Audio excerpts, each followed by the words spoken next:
கன்ஃபியூசியஸ்க்கும் கரிவால்டிக்கும் ரூசோவுக்கும் வால்டேருக்கும் புத்தருக்கும் cut out வைக்கிற திமுக இந்த பக்கம், அமெரிக்காவுடைய ஸ்பேஸ் ஸ்டேஷன் குறித்து பேர் வச்சு அதை கடிதம் எழுதி தன்னுடைய தொண்டர்களுக்கு தன்னுடைய பிள்ளைகளுக்கு பேர் வைக்கக்கூடிய திமுக இந்த பக்கம்.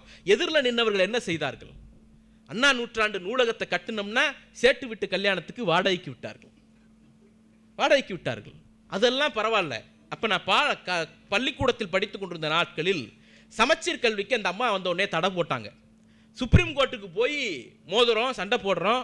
இன்னைக்கு மதுரையில் ஒரு தீர்ப்பை ஏன் அமல்படுத்தலைன்னு தையத்தக்கான்னு அதிமுக குதிக்கிறாங்களே, நீ அமல்படுத்தியே தீரணும்னு 2 முறை சுப்ரீம் கோர்ட்டு தலையில் குட்டுன பிறகும் அமல்படுத்த முடியாது அப்படின்னு சமச்சீர் கல்விக்கு எதிராக அந்த அம்மையார் ஜெயலலிதா ஆடாத ஆட்டம் கிடையாது, அது எல்லாருக்கும் தெரியும். ஆனால் அதில் இன்னொரு செய்தி இருக்கிறது. என்னன்னா, கடைசியாக வேறு வழியே இல்லை, எல்லா வெப்பனும் தோத்து போயிடுச்சு, சுப்ரீம் கோர்ட்டில் இதுக்கு மேலே போனோம்னா கண்டெம்ட் போட்டு நம்ம ஆட்சியை கலைச்சிருவாங்கிற பயத்தில் அந்த அம்மா அதை அமல்படுத்தக்கூடிய அந்த சமச்சீர் கல்வியை அமல்படுத்துறதுக்கு முடிவுக்கு வராங்க. ஏற்கனவே செப்டம்பர் மாதம் ஆயிடுச்சு, குவார்டர்லி எக்ஸாம் முடிஞ்சிருச்சு, ஆஃப் இயர்லி எக்ஸாம் நெருங்கிட்டு இருக்கு. அந்த நாளில் எல்லா புத்தகத்திலையும் பச்சை கலரில் ஒரு ஸ்டிக்கர் எடுத்து எங்கெல்லாம் கலைஞர்னு இருக்கோ அங்கெல்லாம் ஒட்டுறது.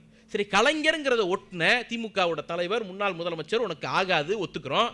பின்னால நம்முடைய கோவை செம்மொழி மாநாட்டு லோகோ இருக்கு இல்லையா, பிறப்புக்கும் எல்லா உயிருக்கும்னு வள்ளுவரனுடைய அந்த படத்தை எல்லா சமச்சீர் கல்வி புத்தகத்தினுடைய பின் அட்டையிலும் அச்சிட்டார் முத்தமிழறிஞர் கலைஞர்.